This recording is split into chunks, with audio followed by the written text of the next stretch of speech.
νεαγός υπτάμενος Αρκουμάνης Κωνσταντίνος, αξιωματικός επιχειρήσεων της 383 Μοίρα. Και τι ακριβώς έγινε με το Κανάντερ σήμερα?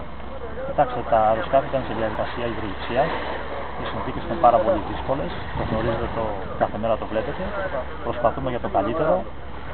Ό,τι μπορούμε μέσα στα πλαίσια της ασφαλείας πτήσεων, μέσα στα πλαίσια των διαταγών της υπηρεσίας μας, να κάνουμε το καλύτερο, να προσφέρουμε ό,τι μπορούμε για τις περιουσίες, τις ζωές των ανθρώπων. Πώς ακριβώς έγινε με το Κανάντερ και βρέθηκε σε αυτό το σημείο? Τους ακριβούς λόγους δεν τους γνωρίζουμε.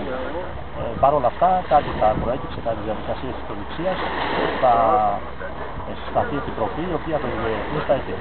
Είστε και εσείς ένας από τους ήρωες αυτών των ημερών και εσείς ένας από τους πιλότους. Πόσο δύσκολο είναι να κάνετε αυτή τη δουλειά? Είναι πάρα πολύ δύσκολο, αλλά έχουμε εκπαιδευτεί.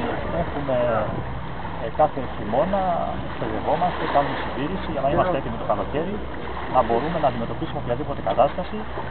Οι Έλληνες φορολογούμενοι θα πρέπει να είναι ήσυχοι ότι εμείς δίνουμε το καλύτερο εαυτό μας να υπερασπίσουμε τις ζωές της περιοχής. Αυτό δεν θα σας κάνει τόσο. Ευχαριστώ πάρα πολύ. Κουράγιο. Παιδιά,